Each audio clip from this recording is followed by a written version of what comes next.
Hey guys, bit of a challenge. 10 of your favourite bands in 10 minutes, and albums. Okay, I'm going to make it quick. No particular order. Well, it could be, depending what day it is. But all these bands are my favourite bands. All these albums are some of my favourite albums. I've got 100 other favourite bands and 100 other favourite albums. But today, this is what they are. Alright. Coming in at number 10, Metallica, Ride the Lightning. How can you, mate, when this band first came out, Kill 'Em All, then this came out, man, just blew all the other metal bands away with their speed and ferociousness and their playing and aggression. Some nice acoustic tracks on here as well.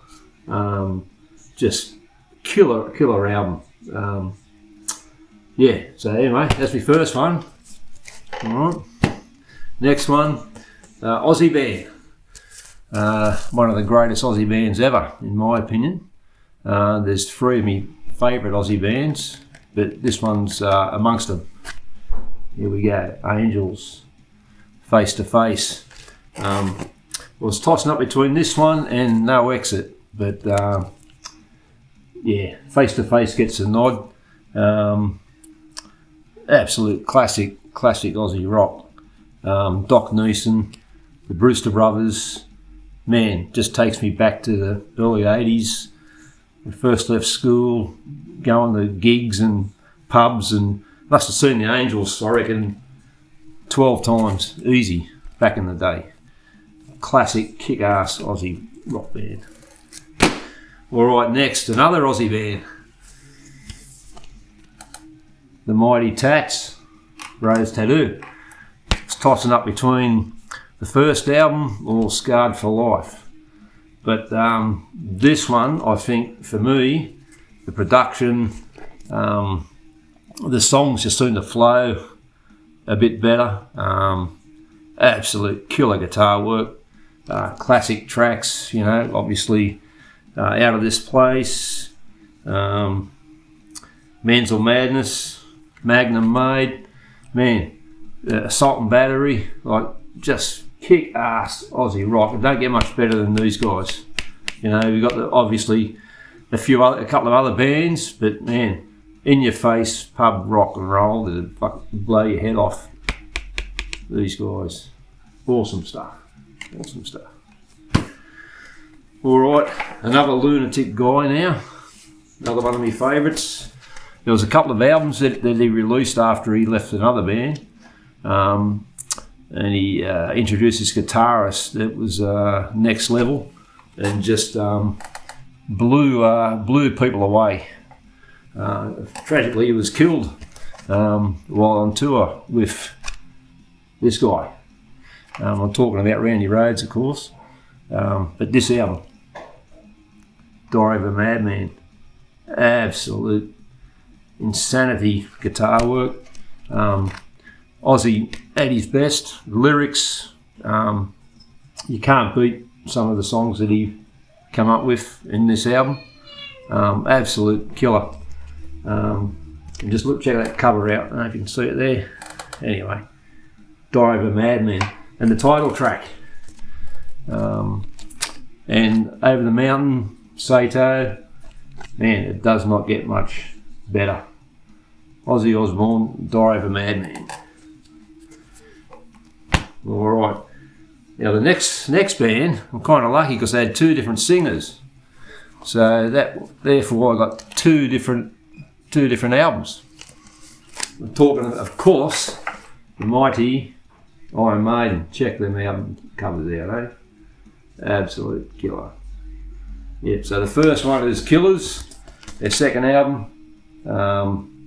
Man, I tell you, that's probably my favourite Maiden album. Just the type of songs that are on there, the real mixture, some acoustic numbers. It's just a killer album, and I actually prefer Paul Di'Anno, this singer, over Bruce Dickinson. But anyway, so yeah, so you got the Killers, and then obviously the almighty Number of the Beast. Absolute. What can you say about this album? Like, really, does it get much better? Oh, hang on, maybe I've got a few more to go. But yeah, this album is it's. I play this at least once a month. I've got to say, this album. But anyway, that's the Number of the Beast.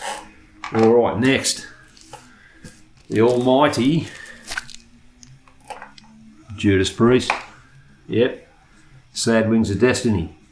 These guys, man, what a career. They started in the early 70s, you know, and they're still going and still rocking hard. Like, absolute, you wouldn't believe these guys, the talent that they had. The two main guitarists, Glenn Tipton has got Parkinson's now, so he's kind of in and out of the picture. But they've got Richie Faulkner, the Falcon. He's joined Judas Priest. But the other guy, KK Downing, he left the band and he's formed his own band called KK's Priest.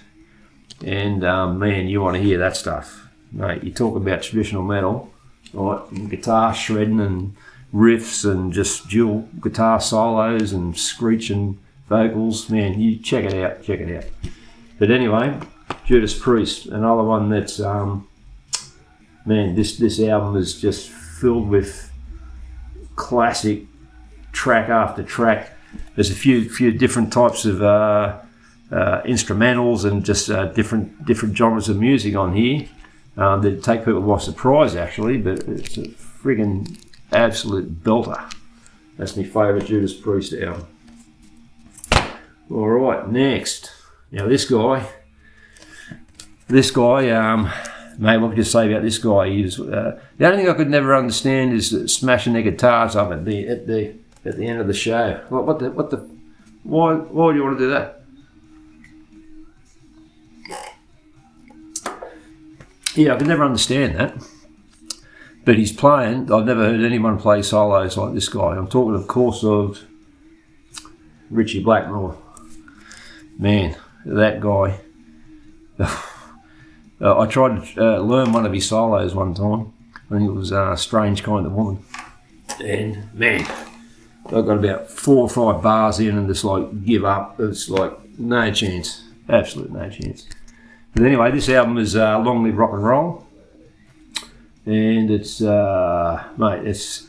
I was tossing up between this one and Rainbow Rising. But this one to me has got the best... best mixture of songs, I think. It's yeah. You got Long Live Rock and Roll, Gates of Babylon, Kill the King, man, Kill the King. For Christ's sake, if you haven't heard that track, give it a listen. It just blow your mind. The drumming, the vocals, the bass, the guitar, and the riffs. Man, it just goes on, and it's like it was speed power metal. Back in the 70s, before power metal was a thing, this was it, you know. And then it goes, it's got that. Then it's got a song called Rainbow Eyes, which is like this ballad that doesn't move. It's the pace is so slow, it just doesn't move. It's like time stands still when you hear it. Rainbow Eyes. Check it out. Anyway, Ritchie Blackmore, Rainbow. Now this next band. They had 2 lead singers too, and it also had the same guitarist as that band. I'm talking, of course, of Deep Purple.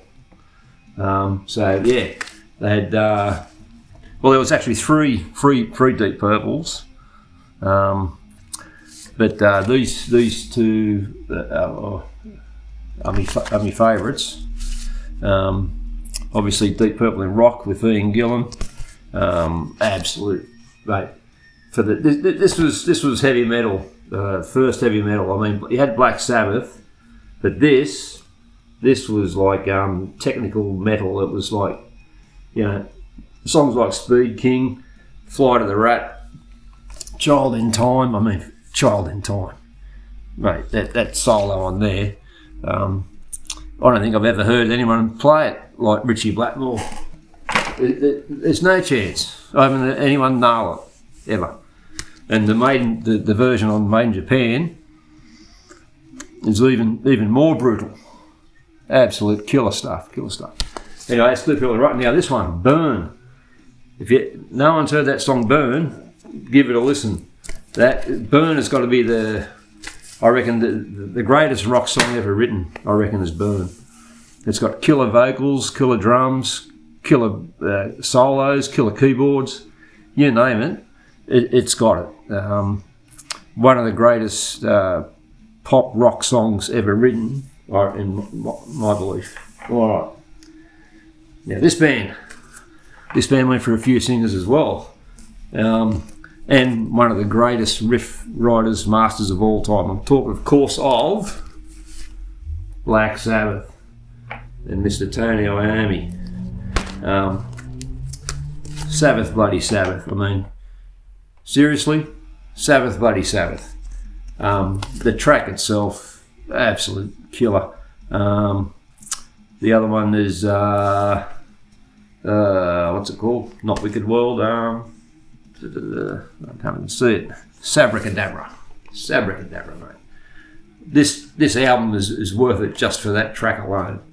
This album is, like I said, you can't put in the words what this kind of music does to you, you know. And then we got, of course, Black Sabbath, Heaven and Hell. Ronnie James Dio leaves Rainbow and comes and joins Black Sabbath. Ozzy leaves Sabbath, Dio comes in, and you get this. Right, man, when this come out, it was like, these guys for real? Like, it just killed. It was like absolute, no one heard anything like it. The vocals combined with Iommi's riffs, man, it's, you know, all these albums I play at least, you know, once every couple of months they get a spin, and some even more than that. But that's how good they are. Seriously. All right, next band. Now this band is, what can you say about Lemmy and Motorhead? Now, there's been a few lineups, but these are the albums that I think, for me, I love the best. Obviously, you got Motorhead, Iron Fist, killer, absolute killer, and Inferno. Mate, I'll tell you, any Motorhead album, you put any Motorhead album on and crank it up, you're gonna be tapping, you're gonna be rocking, and you're gonna be reaching for a beer or bourbon or something. Those guys, I tell you, they just put you in the mood, and absolute killer stuff. Anyway, like I said, I got this album when I was still in school, and I've still got it. And man, that just, set me up for life. Anyway, all right. Now, I think I'm down to my last band, and you all probably know who it's going to be, of course. I posted my favourite album the other day, and it was, of course, Powerage. But they had two different singers as well, and I had to go with Back in Black. I was nearly going to go for those about the rock or Flick of the Switch, but I mean, how can you beat the Black? You just can't beat it. And this album, man, if anyone's haven't heard this album, this just rocks. It's got the rhythm, it's got the leads, it's got Bon in the best form ever. And each track tells a story. It definitely Bon's finest hour, or 40 minutes, whatever it goes, but you know what I'm saying. But and the solos, Angus and Malcolm's rhythm playing, and obviously Phil on the drums. And I don't think they had, I think George Young actually played bass when they recorded this, but this album is it. Anyway, I've gone over me 10 minutes. I'm up to nearly 15. Jesus. Anyway, that's it. 10 albums in 15 minutes. Or more. 10 bands.